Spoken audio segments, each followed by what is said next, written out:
Warning, this podcast contains death, and lots of death.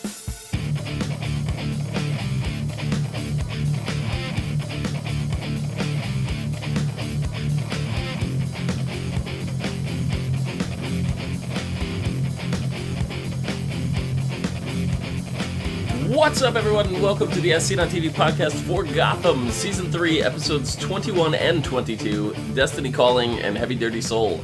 I'm your host, Dom. With me, we have Nikki and John. Hi. How's it going? Boy, a lot of people died. Yeah. You think they're making room for new characters? No, No way. They're gonna come up with ways to resurrect old ones. But yeah, no, so I was just like, what the hell is going... Like, we had Alfred die, right? We had Butch die. We had Jervis appeared to die. We had Barbara die. And I think there's one more. Who else died? Maybe Well, not. Name was a popsicle. Does that count? Well, no, not really. Well, that, and then we had, the Ra's al Ghul, the robes fade down, so he, Obi-Wan Kenobi style died, but not really. We know we know better, but yeah, no. There's a lot of death. A lot of death. We know with the show that... Oh, Fish died. Oh, Fish, Oh, yes. that's How right, could we Fish forget died. Fish? I think... Because she was here for 3 minutes, damn Yeah, it. that's true. I think she's the only one that perma-died, because the rest of them look... Well, I mean, maybe Barbara. But Butch looked like he was in the hospital on his, hanging by a thread, and then Alfred obviously came back, and we know that Ra's al Ghul's not dead, so whatever, but yeah. Well, because, alright, so we started off the episode, we had the virus running around, right? Mm-hmm. We had some old lady robbing a bank, we had taxi cab drivers beating the shit out of each other, beating the shit out of their passengers, Uber ride from hell. And then there's just, people looting in the streets, baseball bats, all the usual. So, the usual crime. But overall, it didn't seem too terrible. I was like, I expect worse from the virus, so. There's a lot of panning shots of buildings on fire, that's for sure. Yeah. I mean, it's quite obvious that there's going to be a lot of cleanup to do. Mm-hmm. Yeah. But by the end of the episodes... double episode. What? By the end of there was 90% cure rate, and a lot of it just seemed like they were cleaning that part up, the virus up, really, really quickly. But as far as structural damage to actual Gotham, there's probably a lot of casualties. It's all of that they have to clean up. That's probably what they're going to focus on next season for sure. Yeah. Yep. But, we saw Gordon really struggling to control the virus this episode. And it was actually kind of impressive to see Gordon fight back and control the virus. It totally was impressive because nobody else could control it. Yeah. And he was. Well, so, yeah. Part of it was Gordon kind of knew what to expect going into it, where the rest of the town, and it's a souped up virus on top of it that, it's meant to spread quicker and faster and all that. So the average citizens are just going to give into it because they don't know any better. But Gordon's the only one that really had back knowledge, other than, Lee, whose intention was to go crazy with it. So, this is the first time we've seen somebody with the knowledge try to fight it. So, who knows? Maybe more people could have if they had known, but, it was still really impressive from Jim nonetheless. Yeah, I was giving him lots of kudos because, there was times where he was losing it, and then he just took a deep breath and brought himself back. Other times it was Harvey, and then it just to even control that in the slightest sense took a lot of willpower on his part. And it came in handy. It did, honestly. He needed that strength a few times.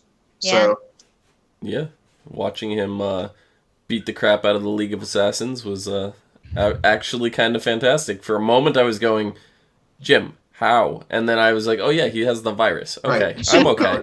It took me a second, and I'm like, no, there's no way that Jim Gordon would be able to beat up the League of Assassins. And then I was like, wait, but he's got the virus. Okay, I'm allowing it. It's fine. That was actually pretty badass. I really liked that. There was a lot of good badass, fighting scenes in these episodes. They went all out for sure. Yeah.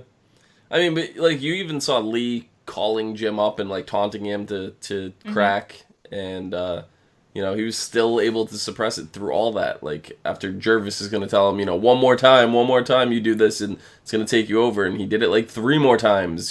So it was crazy to see the mental strength of Jim, not the physical in this episode, but yeah. Jervis is just a fucking retard.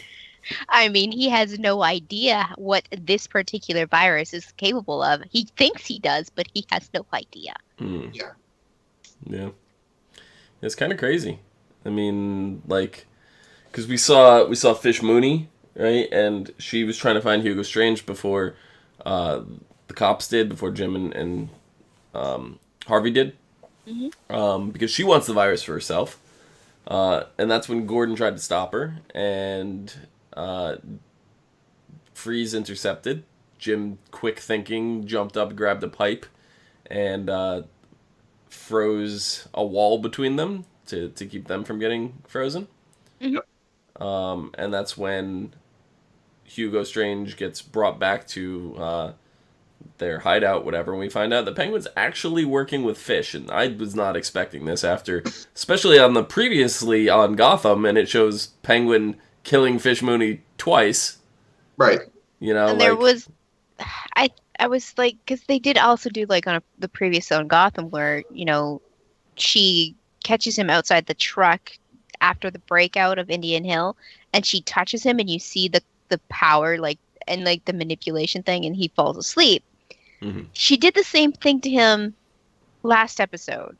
Yeah. Where she touched his face. There was nothing though. He just like, she's like, I'm just taking him. So I kind of thought maybe she's still dabbling in that, and Hugo somehow, helped her control it somehow. But that wasn't the case at all. It was just her being like, we have a business venture to work on, and I'm cut you in because you know what you're doing now. Yeah. He needs the money, honestly. Mm-hmm. Yeah, and then we find out that Penguin is going to torture Strange for basically revenge and his own little guilty pleasure to try to find the antidote. And then when they do get it, they find out that the 6 vials that they have, diluting it can cure every infected person in Gotham. So that's great up until the League of Assassins shows up, and they also want the antidote. And infected Jim, as I mentioned, barges in and just destroys them all. I mean, sorry, Jim, but the coolest death was freezing the assassin midair and watching him shatter like Sub-Zero's opponent in Mortal Kombat 1 movie. Absolutely fantastic. Love that. And then he goes crazy and stabs Fish and literally kills her. Mm-hmm. Yeah. He was only here for 2 minutes. She said, even I know after how many times I've died, I know when enough is, I'm dead, so. That's why I said, like, she's like the only really confirmed death we have. Yeah, I mean, for now. I mean, she's been resurrected how many times? There's League of Assassin shenanigans running around right now. Who's to say the League didn't capture her and take her back and dump her in the Lazarus pit? Yeah, scoop up her dead body and, give her a little bath. Yeah. So we have a Lazarus pit, so literally no death matters. Yep. Yeah. Mm-hmm. That's where I'm like, oh, Butch is okay. I mean, Cyrus, what?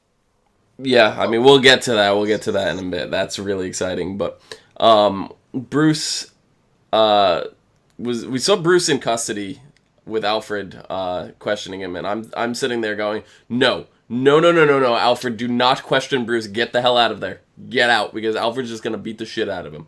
Like, after everything that we've seen Alfred interrogate the last couple episodes, I was worried for Bruce. Bruce I don't care. Is like his son. I thought he was going to try to beat the memories back into him. Like, like, I will punch you till you love me. Do not underestimate Alfred. Do not underestimate him.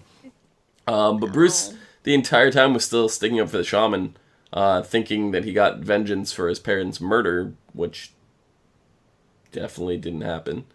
No. and basically said that he was paving the way for some unnamed guy that we knew was going to be Ra's al Ghul.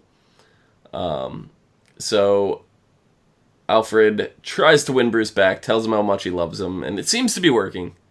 Until GCPD is dealing with the virus inside, Alfred runs out for literally 2 minutes. And Bruce takes the time to escape, and Alfred and Lucius track him down, follow him all the way to the Yu-Yan building, where Bruce does, in fact, enter the Demon Head door. Had nothing to do with Batman, like we were thinking maybe last episode. And that's where we once again see the League of Assassins, and we see the green glowing Lazarus pit, and I knew exactly what it was the moment I saw it. And he's like, you don't want to touch that. And I'm like, why? What would it do to the living? Just keep them alive longer? Like, Bruce, I guess the reason why he wouldn't want to touch that is because he'd stay young, and we don't want that. We want Bruce to grow up. You're right. So, that's when the League had captured Alfred, when Alfred was tailing Bruce. And Raj tells Bruce to kill Alfred, and Bruce runs him through with the sword. Now, I not for 1 second was worried, because I'm like, you literally just stabbed him in front of the Lazarus pit, and he's Alfred. He's got plot armor. He can't die. So, I wasn't worried at all. No, that's where, like, all the deaths came in, when, like, you listed off everybody that died, and I didn't feel like there was any sense of emergency with them dying. Like, it was like, oh, they'll be back. It's fine. Because all throughout the series, people who have died have always came back. And that's kind of terrible for viewers to have that sense that, like, oh, the characters aren't in danger, doesn't matter who they are, because in the past, even side plot characters have come back to life. Yeah. It's kind of a weird thing when they play with death so much like this, and they bring the characters back so often, that it's like, death doesn't really matter anymore. So there's no sense of, oh no, like, we're in trouble, we've lost this character forever. Like, there's no sense of that. Mm-mm. The only one that legitimately surprised me was Fish. I really didn't think they were going to kill her off so quickly. Yeah, I know. Yeah, but then maybe just to deal with Jada Pinkett Smith not being able to do it. I mean, that's possible, and that's probably a quick way to write her out for the majority of next season, but can easily be remedied by, hey, the last place where the League of Assassins was fighting her, they go there, they find her, they want answers, and they bring her back to the Lazarus pit and interrogate her, Yeah. So. We have Lee Silver in chat saying that only Jerome really died and came back. It's not true, because Fish actually died, and they brought her back in Indian Hill. Yeah. So. Yeah. And, I mean, so did, mayor guy. That's Gallivan. right. He actually Gallivan. died. Yeah. He died and then died again. Penguins died how many times? I think this last time with Ivy, I think he was actually dead, and she did bring him back to life. Yeah. So, yeah, I mean, there's a lot of instances where we don't know the exact, condition of them when they come after, not until they come back, but, like, it's still the fact that, we expect them to be dead, and then they come back. It still, like, desensitizes the feeling of death in a show. Oh, for sure. And then, so Bruce kind of gets, like, stabbing Alfred broke the mind control. Mm-hmm. And he still has some, like, lingering effects of it, and Ra's al Ghul, like, mentioning, all kinds of stuff to him, and there's whispering going on, and it says use the waters, so he pours the waters over Alfred's wound, which cauterizes the wound and brings Alfred back to life. Doesn't completely heal it. It cauterized it, so I thought that was kind of interesting. Well, isn't it like most other people who have had contact with their Lazarus pit has actually been submerged into it, right? Mm-hmm. So, like, to just sprinkle some of the water on a wound, I would expect it to just, stop it from getting any worse. I don't know. Did you guys get an Indiana Jones and the Last Crusade kind of vibe from that scene? Little bit. Alfred being Sean Connery with the Holy Grail pouring the water on the gunshot wound, like it was almost exact beat for beat. And the way it, like, steamed up and then, cleaned up the wound, and I was just like, oh, he's healed completely, and, but the Indiana Jones scene, I was like, what if the bullet was still in there? Like... Whatever. They didn't do anything about the exit wound, if that was the case. They didn't pour anything over that. But... Maybe they expected it, if it was a through and through, just to, like, drip through a little bit and heal that way. Maybe. So we bring Alfred to the hospital, and Selina goes to visit Bruce at the hospital, and Bruce kind of goes off on her, and that's the end of her. She leaves. She's like, I thought you knew me better than that. He kind of had a reason to, because she screwed off, and, like, yeah, she was there to comfort, console, and, apologize to him, which she really doesn't do. He had also just did something traumatic. He stabbed Alfred. He almost killed Alfred. That is something really, really crazy for his head. Also, he's already been, like, brainwashed. All this. He has so much going on. I expected him to go off on her. Mm-hmm. So that whole scene, I was just like, Bruce, come on. But at the same time, I was like, okay, whatever. Selina being, she didn't know what went on. But, like, she probably should have been a little bit more understanding, because she's in the hospital with Bruce. Bruce's only lifeline, his only family, is laying there dying. Right. So she... And don't forget, Bruce doesn't know what went on between not Bruce and Selina either. He wasn't around for all that. So, no. He's not aware that, Alfred and Selina were kind of working together for a little bit. And exactly. He doesn't know all that, so... No. She should have given him a few more inches of, understanding, walked away and came back later kind of thing. Yeah. I mean, she tried. She tried to walk away, but Bruce was not having any of that. So he made her stop and laid into her. What are you actually doing here? She tried to leave. So I don't know. And then at that point, it's just be like, I'm here to see Alfred, and then you just keep walking. She didn't really say anything. She just turned around and let Bruce talk, and Bruce just laid into her, and she was just like, well, I guess you didn't know me as well as I thought. And she just left. So she didn't really do too much in that situation. It was all on Bruce. She could have done more, is what I'm saying. Yeah. She could have given him a little bit of a benefit of the doubt. I just gave him his space and his time. Came back later when she realized, or she knew I that think having Alfred her was not out of say it. anything though and not push further buttons was probably for the best. But Bruce did lay into her, so she's not in a good mental state right now either. So that's when she goes looking for Barbara. But we'll get there. While all this is going on, the Riddler is just kind of like looking over the damage, going, I'm actually kind of impressed with the court, and their flair. But Barbara wants help gaining control of the city again, and in return, she's willing to help the Riddler find Fish and separate Fish and Penguin. Mm-hmm. Meanwhile, Tabitha and Butch are planning to overthrow Barbara. And that's when Lee Tompkins shows up in the club.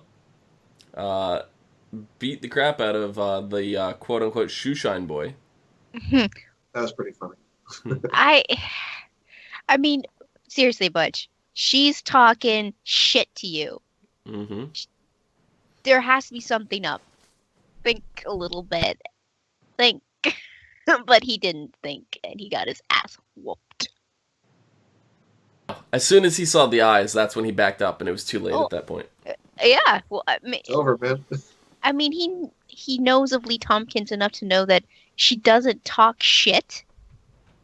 So the moment she starts talking shit, maybe a few connections in your head should have happened and been like, maybe I shouldn't overreact a little bit. But he did, and then she was like, nah, I ain't having this shit.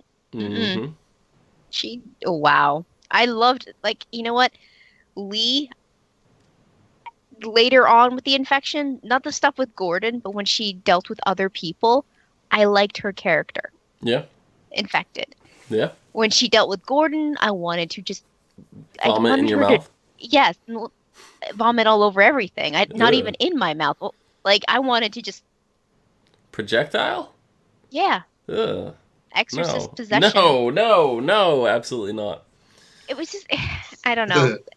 There was like the two sides of her infection, and I'm like, you know what? Just stay. Don't talk to Gordon. You're just ugh. Stop it. But that was her dark side obsession, so it was part of that. So unfortunately, I can't get everything I wish for. Nope. So she's in the club. She reveals she's looking for Barbara. She basically asks to send a message to Barbara. I'm curious what would have happened if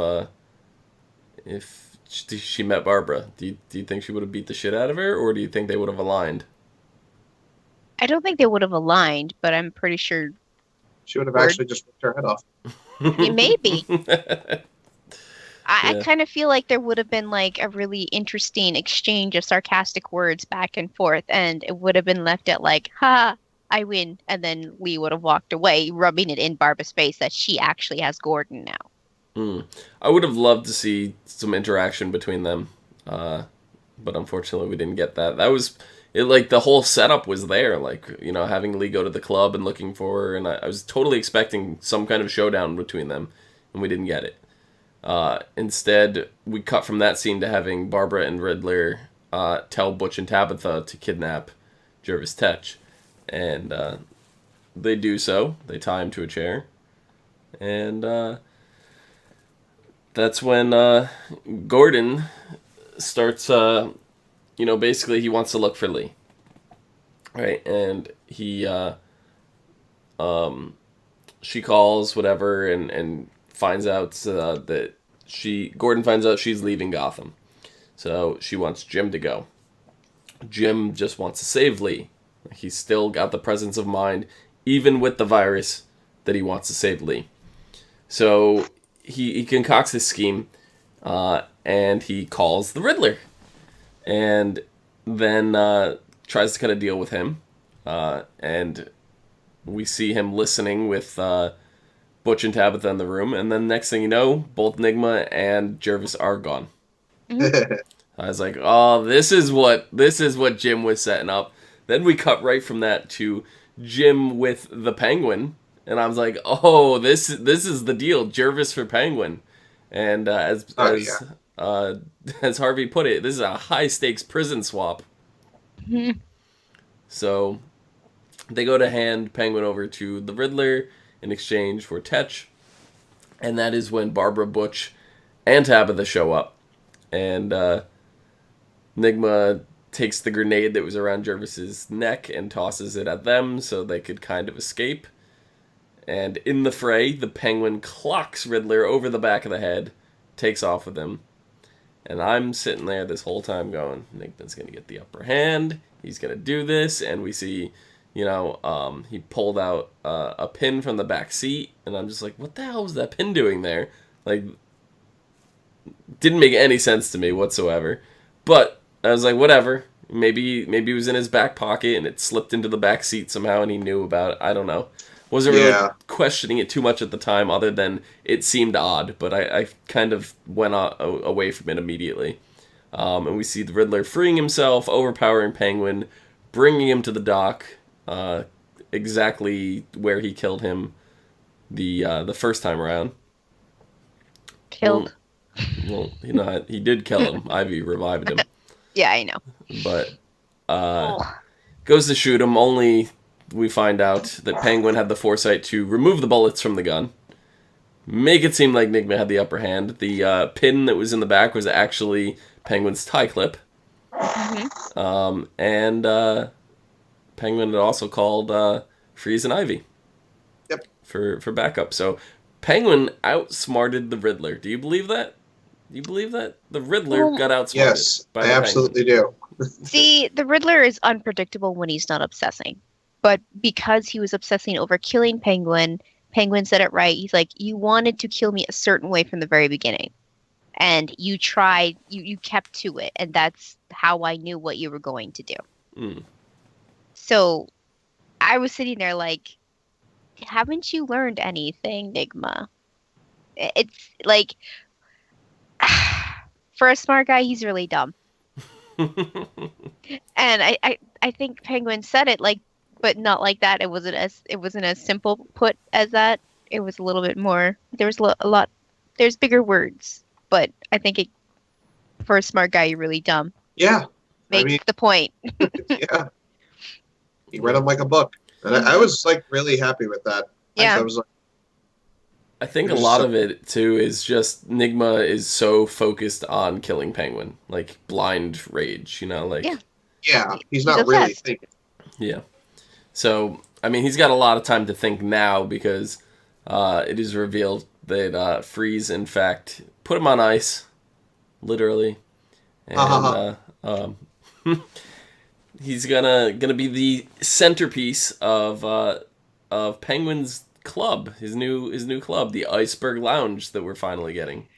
Yeah. And you, this whole scene where he's like, "Oh, the Iceberg Lounge" and everything. I was like, why don't you just call it Club Penguin? Because copyright infringement. I know, but I was sitting there like, oh gosh, so many Iceberg jokes Lounge right now. is his famous club. So I know.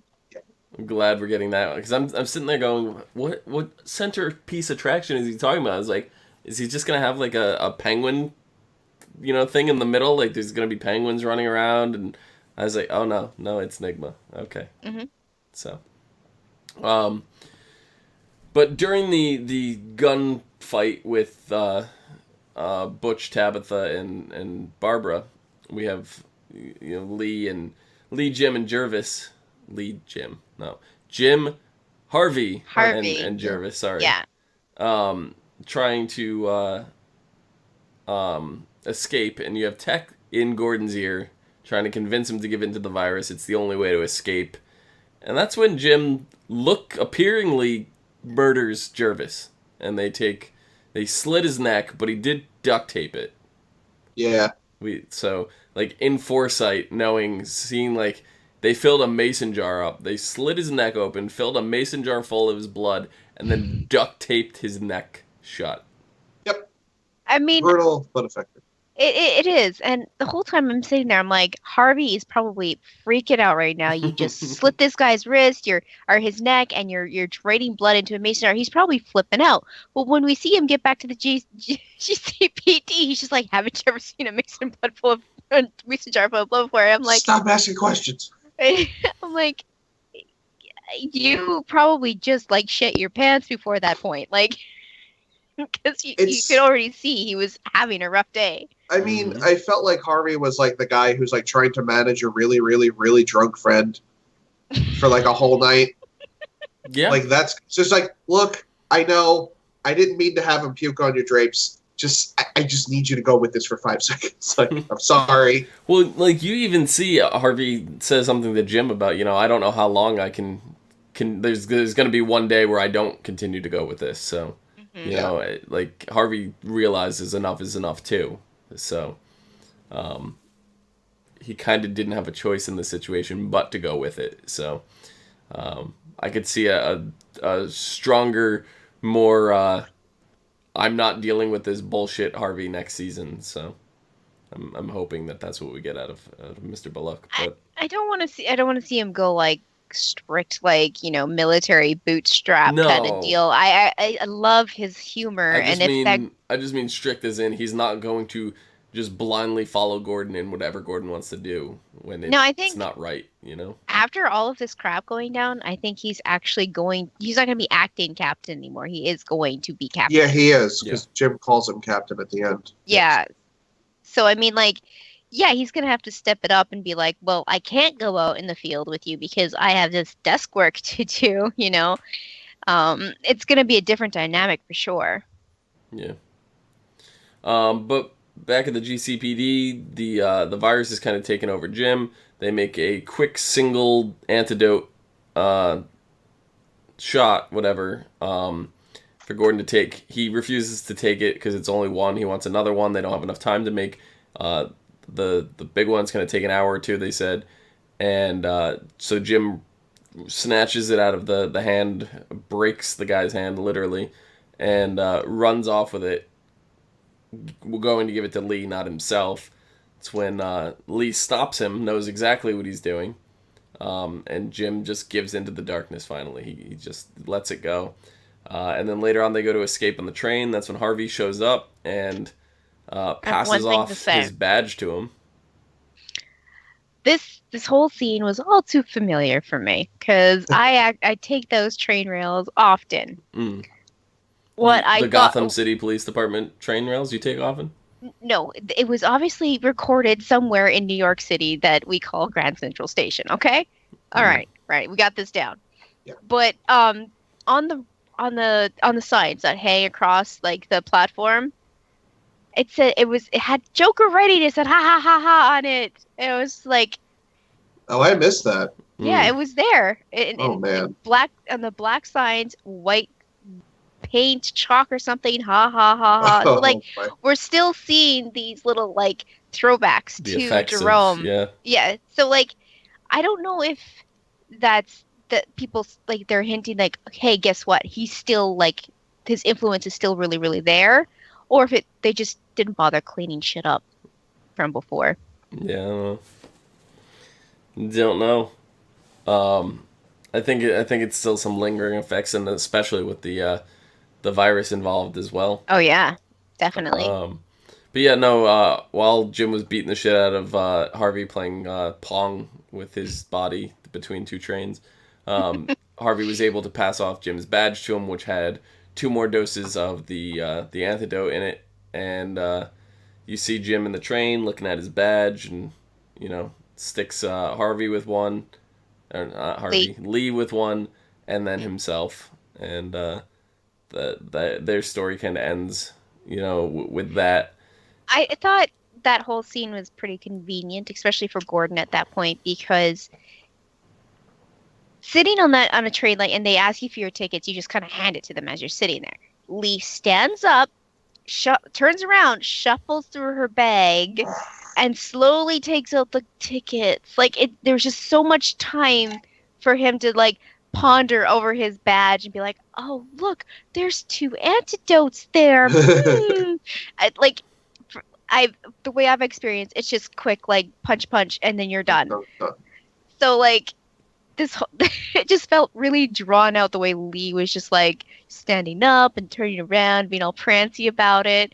Probably trying really hard to seem like she's not infected or whatever. I don't know, but yeah.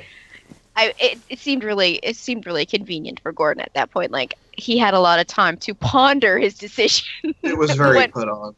Yes. Then we see that, or we hear that Lee left a note, kind of got read off through the whole montage ending. She left Gotham. She took off without seeing Jim off. She has faith another in mobster's son. Yeah, right. She has faith in Jim saving Gordon, Gordon saving the city, or Gotham saving Gordon, hand in hand. And then maybe one day they'll find their way back to each other, whatever. So, yeah. In the meantime, we have Barbara fleeing to the safe house. Butch and Tabitha still planning to kill her. And then Barbara kind of got wind of it. She realized, she's like, oh, the 2 of you whispering all the time felt like I was in high school. And, she just shot Butch right in the head. And I just went, what? Yeah, that's what I was like, oh boy. He was in the middle of a really good put down too. Like he was really reaming into her, and then all of a sudden, bang, and it's like mid-sentence done. I'm like, whoa. Yeah. And then back in the safe house, there's this, the box. Tabitha's walking up. I'm like, it's going to be Butch's head. Like, I'm like, what is in this box? And I was like, yeah, the box is too small. I was like, I don't know what it's going to be. I have no clue right now. His heart? Like, I don't know. Open it up. It's his fake severed hand. So she's just like, did you kill Butch? And she's like, yep, I killed him. And big cat fight. And Tabitha ends up electrocuting Barbara. Barbara gets shocked to death. And she dies. So we assume. Never bring a whip to a gunfight. Nope. But then later on, we see when Selena was looking for Barbara, she came into Tabitha's club. And Selena actually gets her classic Catwoman whip.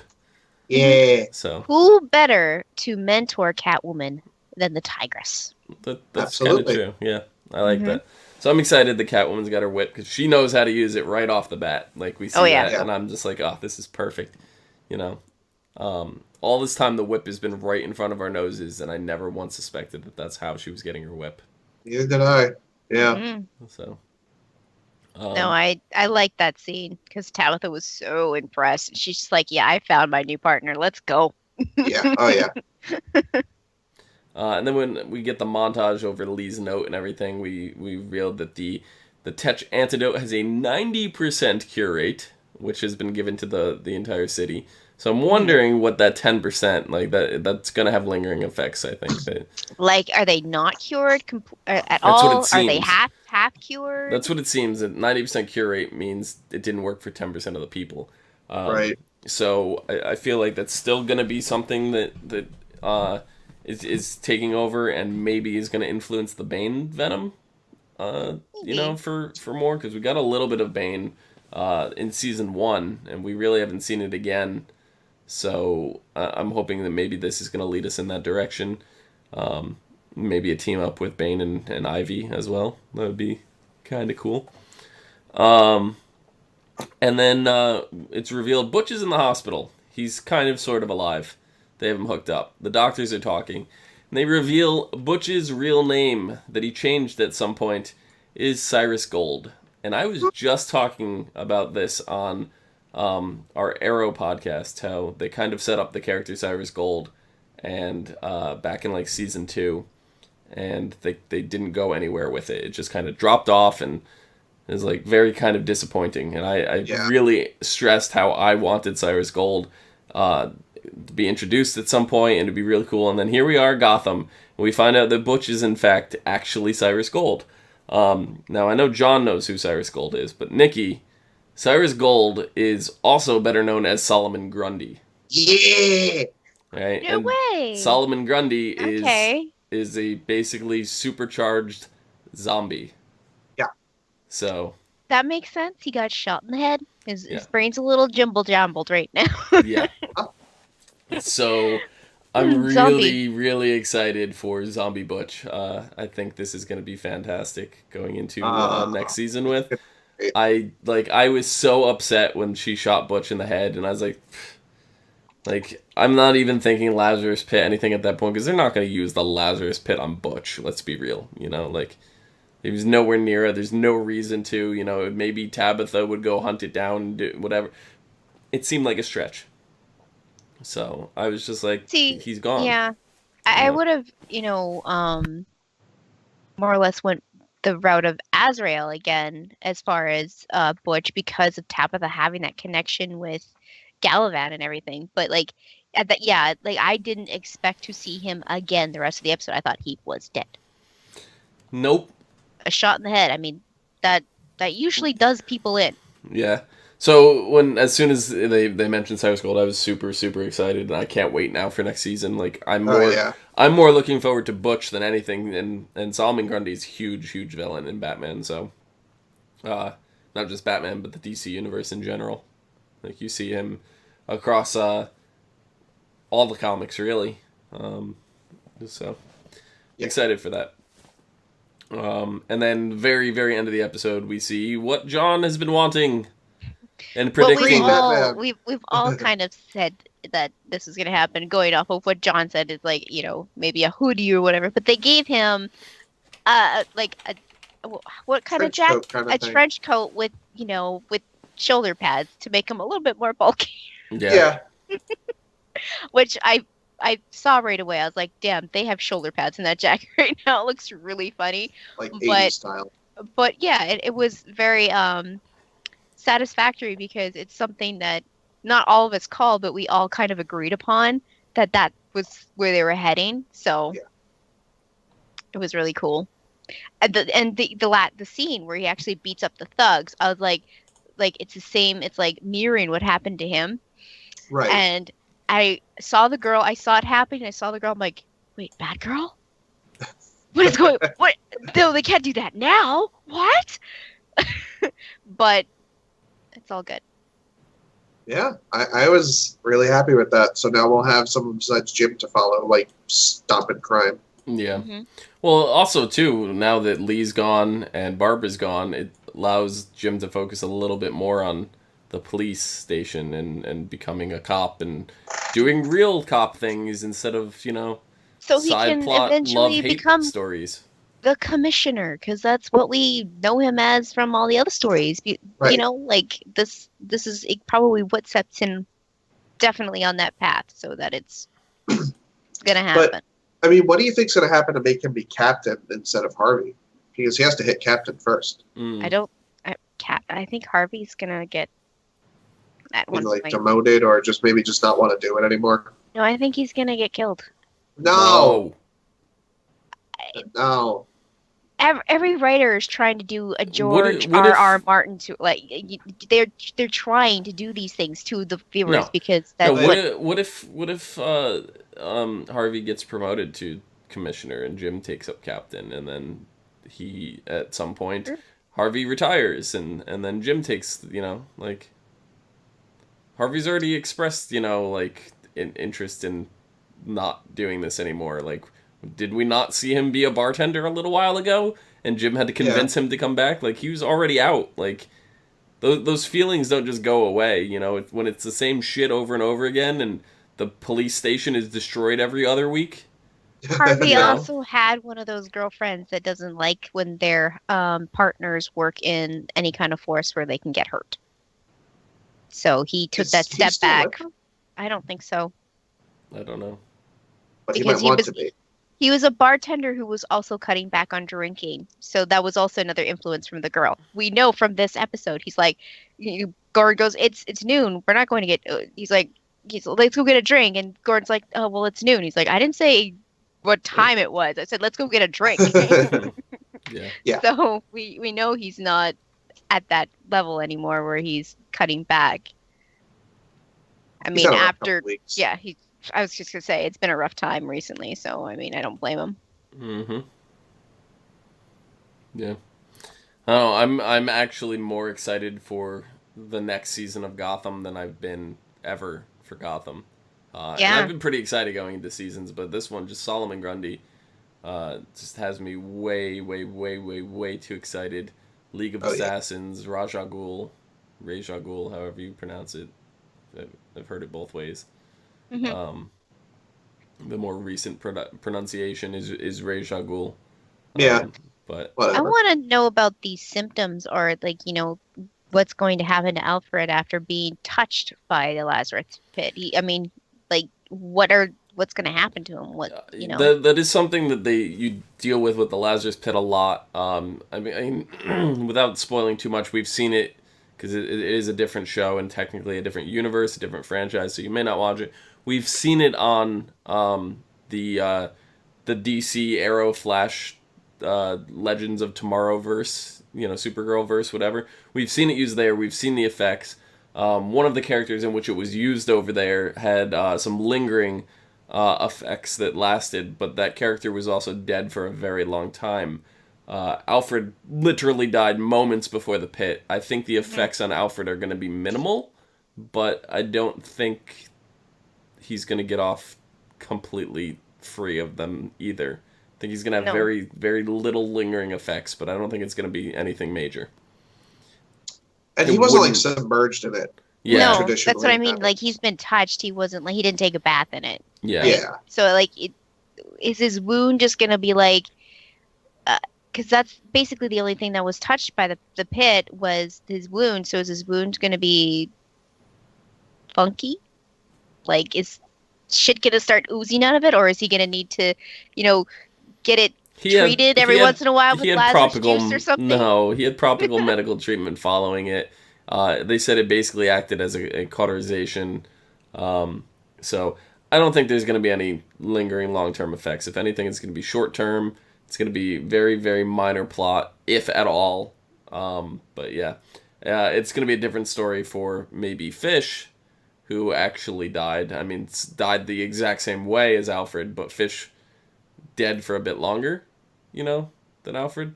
So, may see that. And yes, I'm saying Fish is going to get resurrected by the Lazarus pit. There's no way. The character is such a fan favorite. There's no way they're going to keep her gone for long. Yeah, and Jada knows this too. She knows that the fans want her back. So it's, it's kind of like fan service at that point. She wants to appease people. Yeah. Yeah. I don't know. I didn't know if there was any news with her.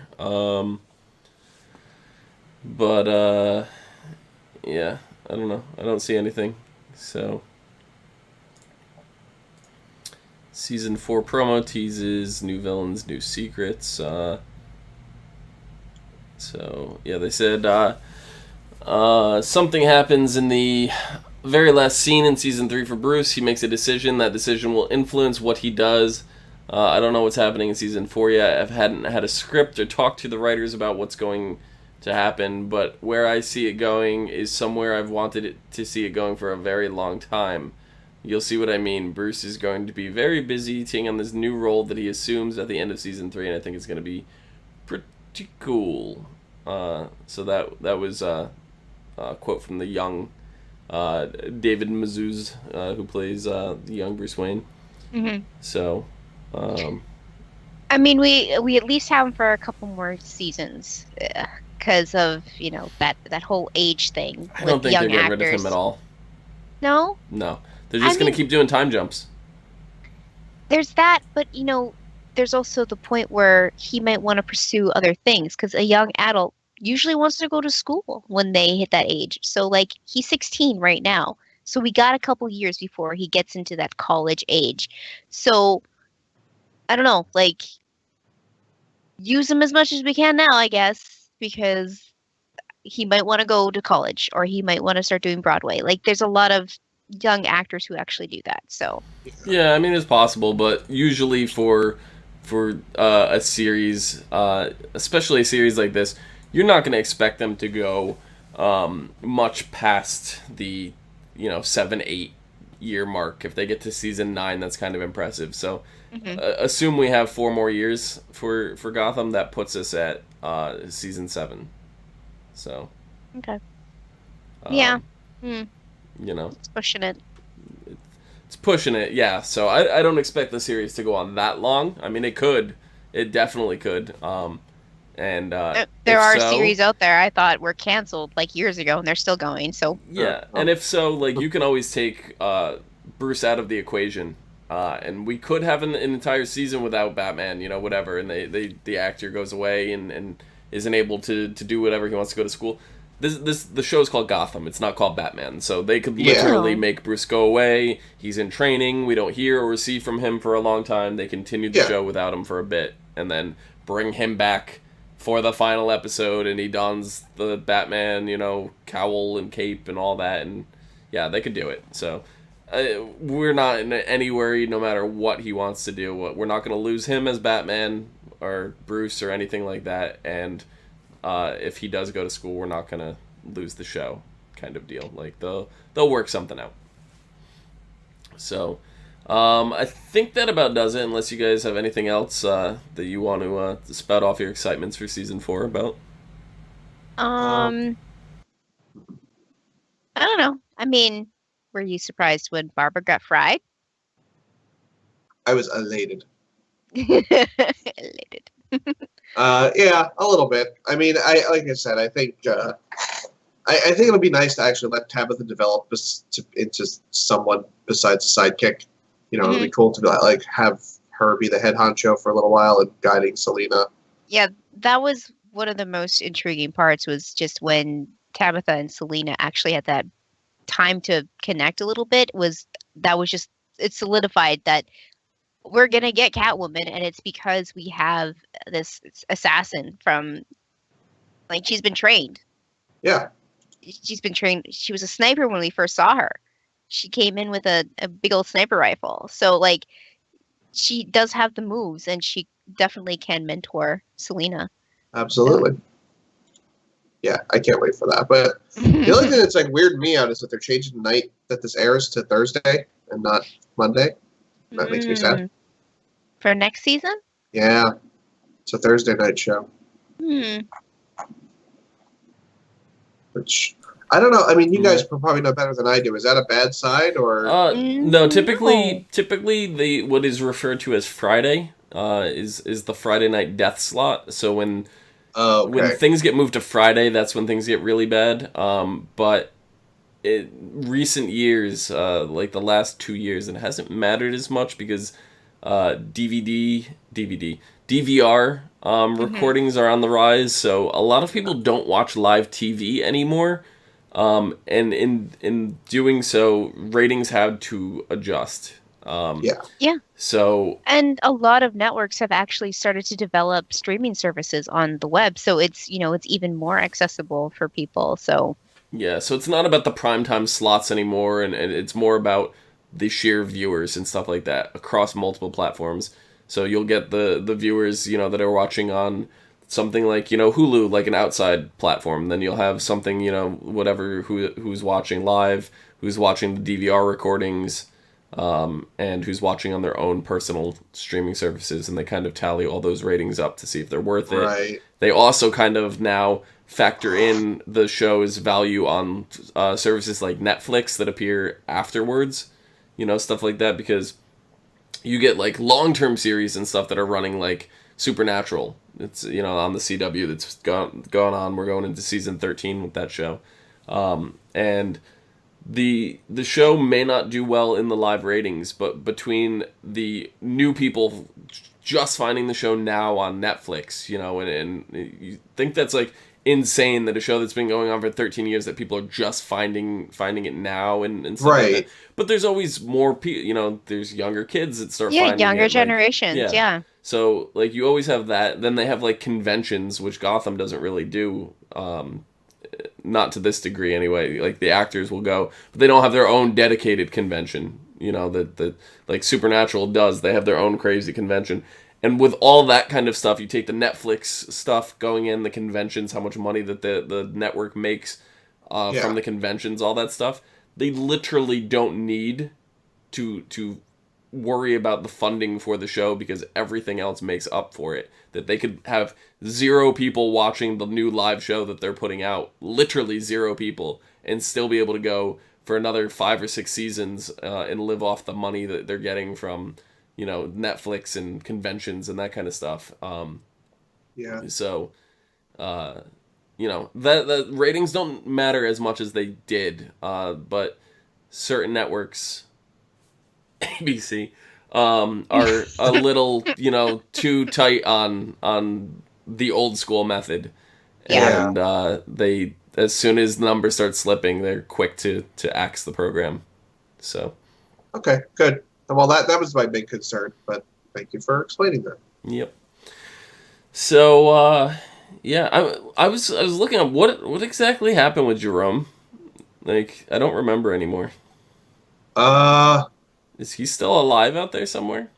Yeah. Jim punched him so hard his face fell off. Yeah. Oh yeah, there was that. But I don't think he's dead. Nope. I think he got away. He's probably building a new face. So the Wikia that I'm reading goes, he was defeated by Jim Gordon, who literally punched his face off. It was later revealed that Harvey that he would be going back to Arkham after the doctors put his face back on. Jim jokingly asked Harvey if he would have liked it if he had killed, and Harvey replied no, he probably would just come back to life again. So, yep. Yeah. So even Harvey is with us on that. Yeah. So Jerome's still alive out there. So hopefully we'll get him next season. We know that Jervis is going back to Arkham. They did mention in the montage at the end there that Jervis was repaired by the doctors, stabilized, and brought back to Arkham. So seems like him and Jerome could be interesting partners soon. Can we not do these villain partner things? Oh, I love them. No. I love them. No.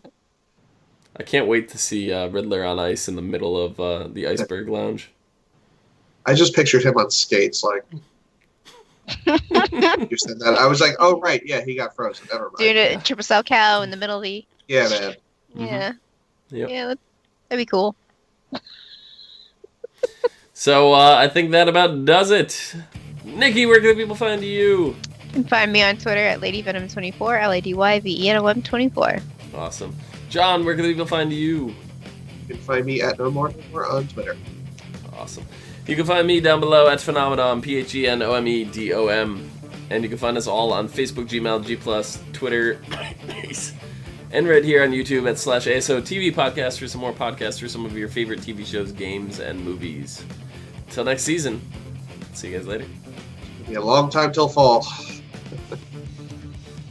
Not really. Yeah, no, it is. 3 months. It's a long time. I'll get this time.